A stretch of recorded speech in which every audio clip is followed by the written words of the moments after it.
Bismillahirrahmanirrahim. Alhamdulillahirabbil alamin. Wassalatu wassalamu ala asyrafil anbiya'i wal mursalin sayyidina Muhammadin wa ala alihi wa sahbihi ajma'in. Rabbi shrah li sadri wa yassir li amri wa hlul 'uqdatam min lisani yafqahu qawli. Qalu subhanaka la ilma lana illa ma 'allamtana innaka antal alimul hakim. Ila hadratil habibil mustafa sallallahu alaihi wasallam wa la niyatin shifaa wa rafil bala wa nasri 'ala al-a'da wa qada'il haja wa taysir al-umuri wal qabul wa 'amalan mutaqabbalah wa ila arwahi man sabaqana ila rahmatillah bi sirri suratil Fatihah. أعوذ بالله من الشيطان الرجيم بسم الله الرحمن الرحيم الحمد لله رب العالمين الرحمن الرحيم مالك يوم الدين إياك نعبد وإياك نستعين اهدنا الصراط المستقيم صراط الذين أنعمت عليهم غير المغضوب عليهم ولا الضالين آمين.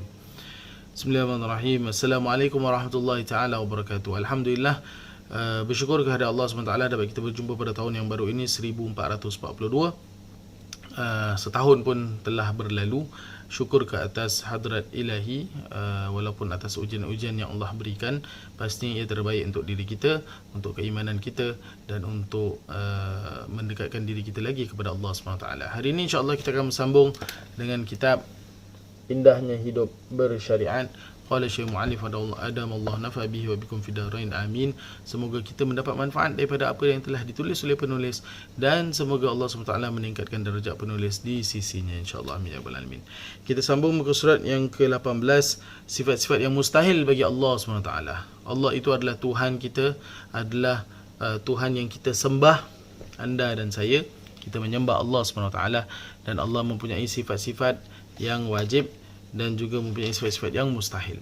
Sifat-sifat yang wajib telah kita nyatakan pada episod yang lalu. Antaranya adalah 20 sifat yang wajib bagi Allah. Allah wujud qidam baqa mukhalafatuhu lil hawadithi qiyamuhu bi nafsihi wahdaniyah qudrah iradah ilmun hayyun sama' basar kalamun qadiran muridan aliman hayyan sami'an basiran mutakallima. So 20 sifat yang wajib bagi Allah Subhanahu Wa Taala. Kemudian ada 20 lagi sifat yang berlawanan daripada yang wajib itu adalah mustahil bagi Tuhan, bagi Allah Subhanahu Wa Taala. Antaranya adam, maksudnya tiada. Mustahil bagi Tuhan itu mempunyai sifat tiada. Dia tak boleh sekejap ada, sekejap tak ada. Tak boleh jadi macam bulan, malam ada, pagi tak ada. Tak boleh jadi macam matahari, pagi ada, malam tak ada. Tak boleh sekejap ada, sekejap tak ada. Kalau dulu-dulu, zaman dulu, mereka suka menggunakan istilah chip semua. Chip semua dapat airtime. Cookie, sekejap ada, sekejap tak ada. Tak boleh. Untuk Tuhan, tak boleh ada sifat yang itu. Kena sentiasa ada. Jadi Tuhan kita yang anda dan saya menyembah adalah Tuhan yang sentiasa ada, pada setiap masa, pada setiap ketika. Jadi itulah sifat ketuhanan. Jadi bila hamba memerlukan, dia ada. Jadi mustahil bagi Allah SWT mempunyai sifat adam, maksudnya tiada. Ya. Yang kedua, huduth, baru, maksudnya ada permulaan. Manusia daripada tak ada, diadakan, ada permulaan. Barang-barangan, iPhone, Android phone, daripada tak ada kepada ada ciptaan. Bagi ketuhanan, bagi Tuhan tak boleh ada sifat huduth, baharu, ada permulaan. Kerana yang ada permulaan ni semua adalah menunjukkan kelemahan, menunjukkan ada yang mengadakan. Jadi Allah SWT memang qidam, sedia ada. So itu menunjukkan kekuasaannya, menunjukkan kekuatannya. Jadi kalau ada Tuhan yang daripada tak ada kepada ada, menunjukkan itu kelemahan, dan kelemahan itu tidak boleh disamakan, dikaitkan bersama Tuhan. Perlu ingatnya itu, ya. Wallahu alam. Bentar tutup. Right.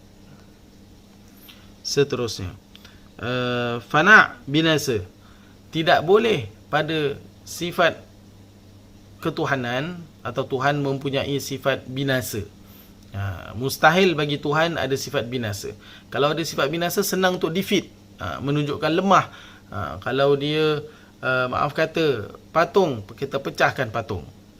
Kalau dia apa lagi, tempat, kita pecahkan tempat. Tak boleh. Jadi Tuhan tu adalah baqa, sentiasa ada, forever, now and forever. Bukan album now and forever. Allah SWT sentiasa ada. Ini menunjukkan kekuasaan Allah SWT. Perlu kita ingat. Senang kata, formula dia tak boleh ada kelemahan dikaitkan kepada ketuhanan, kepada Allah SWT. Ya. Seterusnya, mumatsalah lil hawadith, menyerupai segala perkara yang baru. Tak boleh. Kan kita tengok sifat Allah SWT yang kita telah belajar, mukhalafatuhu lil hawadithi, bezanya daripada ciptaan atau apa-apa yang baru. Tak boleh sama. Kerana ciptaan ni basically kita ada dua kategori, creator and creation. Creation ni semua benda-benda yang baru. Creation ni nak tak nak ada kelemahan. Jadi Allah the creator tak boleh dikaitkan dengan creation. Tak boleh sama. Kalau kita kata, oh, manusia itu boleh jadi Tuhan, misalan. Jadi manusia ni adalah ciptaan, creation. Dan kita nak samakan creation tu dengan sifat ketuhanan. Tak boleh. Kerana manusia ni ada jari boleh patah, mata boleh rabun, telinga boleh pekak, mulut boleh bisu. Itu manusia, itu ciptaan. Itu adalah creation. So the creator is much more supreme than the creation. Jadi subhanallah, terpeliharanya Allah SWT daripada benda-benda yang lemah. Jadi kita faham, bila Allah SWT kita tahu tidak sama dengan ciptaan, kita tahu Allah ni lebih hebat, lebih power, lebihlah tempatnya untuk kita meminta. Jadi kita tak ada doubt untuk meminta dan menyembah Allah SWT. Itu yang kita nak fahamkan. Seterusnya, ihtiyaj li ghairihi, berhajat kepada yang lain. Tuhan itu tidak boleh ada sifat yang dia perlu ada sifat qiyamuhu bi nafsihi, bersendiri. Dia boleh Allah SWT tak perlukan sesiapa. Tapi kalaulah Tuhan itu mempunyai sifat ihtiyaj li ghairihi, memerlukan yang lain untuk beri dia makan, untuk kasih dia hidup, untuk memerlukanlah yang lain, itu menunjukkan kelemahan. Dan itu mustahil bagi Allah SWT mempunyai sifat kelemahan. Ya, because he is the all perfect. Itu nak kena ingat. Nak sembah ni biar sembah Tuhan yang all perfect, iaitu Allah SWT. Nak ibadah ni ibadah kepada Tuhan yang maha sempurna, yakni Allah SWT. Itu yang kita nak ingatkan untuk diri kita. Ya. Seterusnya, ta'addud, berbilang. Allah itu mustahil berbilang. Ada 2, ada 3, ada 4, ada 5 dan sebagainya. Mustahil. Tak masuk akal. Tuhan tu satu, wahdaniyah. Atau Tuhan itu esa, satu sahaja. Satu, tidak 2. Bayangkan ada Tuhan yang ada 3-4 Tuhan. Satu nak takdirkan awak baik, satu nak takdirkan awak tidak baik, satu nak suka-suka nasibkan, nak menggunakan nasib untuk takdir awak. Habis kehidupan awak. Ataupun bumi ini, ada Tuhan nak matahari keluar 6 pagi, ada yang nak keluar pukul 12.30, ada biar keluar, aku suka nak keluarkan matahari pada 8 malam. Habis, hancur. Dan dunia ini ditakdirkan habis, hancur, langgar satu sama yang lain, habis kita. Jadi kita hanya perlu satu Tuhan. Hanyalah satu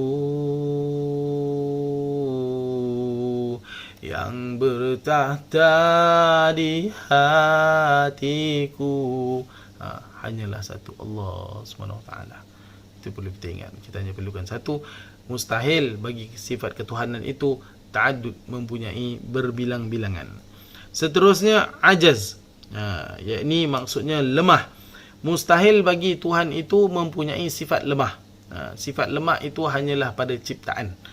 Sifat lemah ini tidak boleh dikaitkan dengan sifat kesempurnaan. Tak boleh ada weakness, tak boleh ada loophole. Itu bukan Tuhan. Tuhan itu the all perfect. Kena faham, kena kita faham yang Allah itu the all perfect. Kerana dia bukan ciptaan. Dia adalah the creator. He is not the category of creation. So tu kita perlu faham. So bila kita faham, kita mudah untuk terima segala takdir yang ditakdirkan kepada kita adalah takdir yang maha sempurna, yang maha bijaksana, yang mempunyai segala macam hikmah yang ditakdirkan ke atas kita, bukan suka-suka. Bukan suka-suka. Dan kerana itu kita mudah beriman, mudah bersabar, mudah bersyukur, insya-Allah. Ya, wallahu taala a'lam. Kita berhenti di sini dulu. Kita sambung lagi, ada lagi sekitar Allahumma salli ala Muhammad 13 lagi. Kita jumpa pada episod yang lain, insya-Allah. Salah silap saya mohon ampun dan maaf. Yang baik itu datang daripada Allah SWT. Kekurangan secara adabnya daripada diri saya sendiri, saya mohon ampun dan maaf. Kita jumpa lagi. Wassalamualaikum warahmatullahi taala wabarakatuh.